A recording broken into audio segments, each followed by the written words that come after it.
Halo Combat Evolved was one of the most influential video games of its time. My name is Sky, and today I will show you just what made Halo so great, even to this day.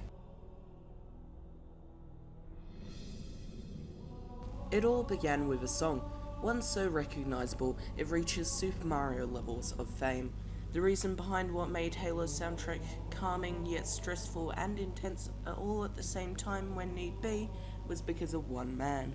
That man's name is Martin O'Donnell, the great composer who would go on to work for Bungie on the complete Halo trilogy soundtrack.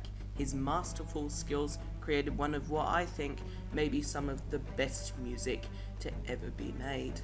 But we aren't even past the main menu yet, and this is where things really get going. After selecting a difficulty, each with their own unique name to give them more personality, you are shown a ship. That ship's name is the Pillar of Autumn and carries one of the most powerful weapons known to man. As you step out of your cryopod and finish suit calibration, alarms sound and you see one of your fellow crewmates get obliterated by strange alien creatures as he screams in pain.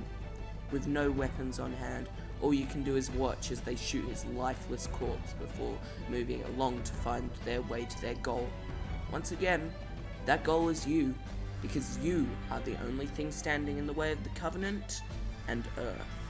This opening scene helps set up the fights to come as you rush through firefights completely defenseless, running forwards to reach Captain Keyes, who briefs you on the situation, tasking you with taking the AI Cortana down to the Halo ring to stop the Covenant from activating the ring, which will essentially destroy all life in the known universe.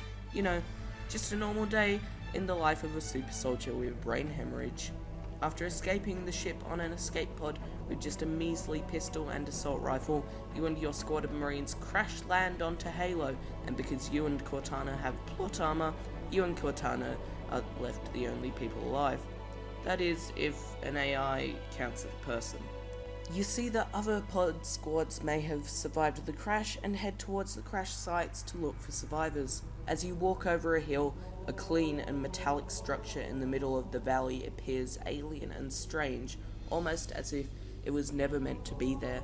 You discover a few Marines trapped inside a building, whilst the Covenant rain hell from the outside, barely making a dent in the structure.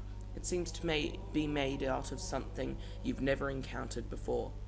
After killing all of the elites, grunts, and jackals from the area, a Pelican lands and gives you your first vehicle, the Warthog. As you learn to drive this machine, you will eventually be drawn to a cave in the side of a mountain, but just like the structure from before, it would seem that something is off. That's probably the fact that the entire cave isn't a natural formation, but anyways, who cares, just keep driving. After more driving around, you group up with more Marines and eventually find out that after the captain crashed the ship into the ring to try and save it, he was captured by the Covenant and put into the brig of a cruiser called the Truth and Reconciliation. You head up on a grav lift to save him, going into the heart of the ship. After freeing him from the brig, you take down the ship's shields and escape, ready to plan your next move against the devious Covenant. But before you can do anything, it is discovered that the Covenant are trying to find a map that will reveal the key to the ring to them. So like the badass you are, you go for a drive on the beach and play volleyball.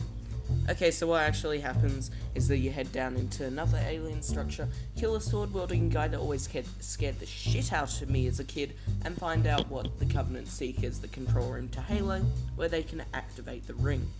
After discovering the coordinates of the control room, you head into the snow biome, which has always been my favourite level because of the tank.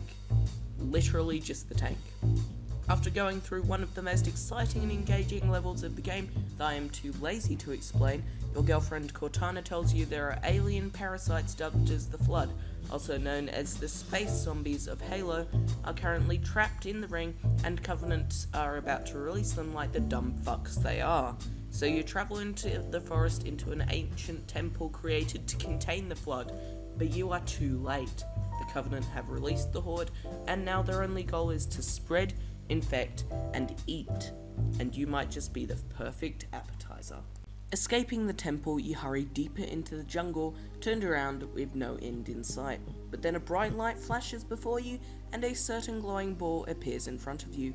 Their name is Guilty Spark 343, the sort of caretaker, I guess you could call it, of this ring, which is apparently catalogued as Installation 04. After informing you that the main base of operations, the library, is under attack by the Flood, you agree to teleport over and go kill the space zombies.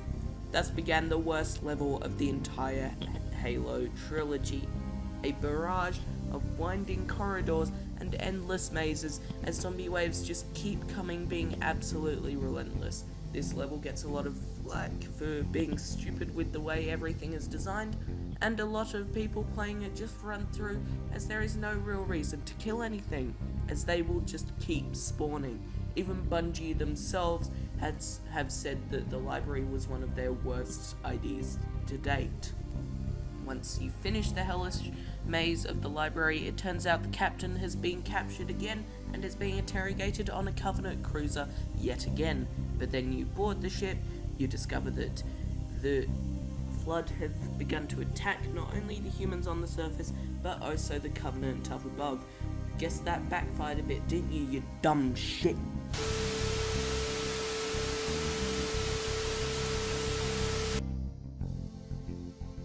Hoping that Captain Keyes has survived, you go towards the brig, where he is nowhere to be found.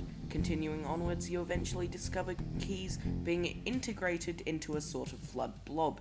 You put him out of his misery with a good old punch into the face, but it's too late. The Flood have gone into his mind, and they know all they needed to know. Realizing that the Flood must be eradicated, Cortana tells you the options. Either activate the ring, destroying all life in the universe, including the Covenant, or use the Pillar of Autumn's reactor core to blow the ring to hell and back. With the first option literally being the end to humanity, the decision is made. Time to shut down this installation. The Pillar of Autumn clings to the edge of the cliff, ready to fall into the abyss, but that doesn't matter, as you crash a Banshee into the ship's side and just manage to climb in. An eerie quietness fills the air, broken only by your footsteps as your armor clashes with the metal floor. It isn't too long till the Flood arrive to finish you off once and for all. For unlike zombies, they understand that if you aren't stopped, they'll go bye-bye in an instant. After making your way to the bridge, Cortana sets the timer for the reactor core explosion for 10 minutes, just enough time to get out and grab a ship. 343 Guilty Spark appears to stop you though, as the destruction of Installation 04 will mean that the Flood may still escape, but you don't listen. So he stops the timer and forces you to head to the engine room for a manual override, with a side of rockets and grenades. After beginning the timer again, you hop in a Warthog and begin a 5-kilometer drive through the entire ship as it crashes around you, falling apart as you, the Flood and the Covenant try to escape. This part of the mission has been dubbed as the legendary Warthog Run, which is one of the most iconic scenes in the Halo series to date. You leap into a Pelican and fly off with just seconds remaining before the place went sky high. The explosion takes out the entire ring, killing all life on it. As you and Cortana fly off into space, she scans the area for any life. Sadly though, there appears to be nothing. Nothing but dust and echoes. The campaign storyline was an amazing part of the Halo experience, but it was only one part of the picture. The next part of this legendary game we will look at today is the gameplay, and how Bungie managed to refine the FPS genre. Halo has always been a console game, for the most part at least, and since the original Xbox that it came out on never quite had the precision aiming a mouse could give, Bungie made a workaround, a sort of aimbot that would keep your aiming reticle locked on a target for a split second more. This sort of lowered the difficulty for newcomers to the genre, and allowed the game to be much more successful than it would have without this. The variety of weapons was limited because of time constraints, but the ones that did make the cut, both Human and Covenant, are some of the most iconic video game guns I have known. The assault rifle allows to mow down enemies in just a couple seconds. The sniper rifle is a one-shot kill on almost all enemies, and the rocket launcher is brilliant for vehicle takedowns.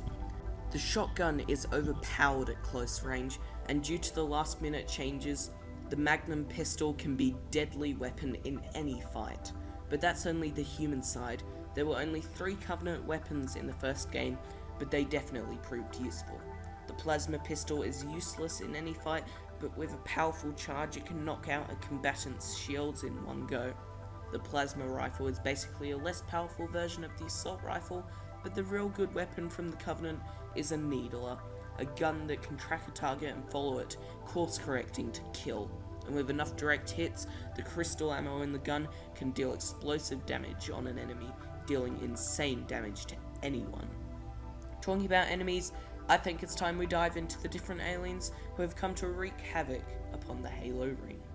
The Covenant are a group of several races brought together by religious belief centered around the Halo ring, that it will cleanse the galaxy of all sinners and leave only the true believers, as the Covenant, to be the true rulers of the galaxy. Some of the alien races are brought by their own will, whilst others are forced into the group via one way or another.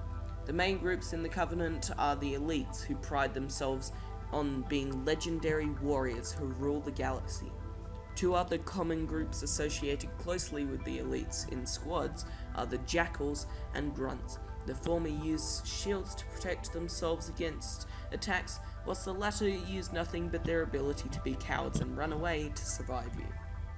The only insectoid race, the Buggers, are less commonly used but still pose a threat when found in large swarms. The Brutes are a much tougher, yet stupider version of the elites that will rage out and attack head-on without thinking if angered enough. Next up we have the worm creatures that combine together to create a dangerous being called the Hunters, who are usually found in pairs and are brought in to deal with any threats that prove too difficult for normal infantry, such as you. Lastly, we have the leaders of the Covenant, the Prophets. Only 3 are known to still live, but they have great power over everyone in the Covenant army. The 3 Prophets are called Truth, Regret, and Mercy. Together they rule the entire Covenant collection, and it might not be enough for them, because some of the Prophets may have something bigger in mind. Speaking of bigger, how about we talk about the ambitious project of multiplayer co-op experience that the team at Bungie worked on to create. It was very unique at the time, allowing 4 players to play however they wanted, even if that meant letting one player find collectibles as the others completed the mission.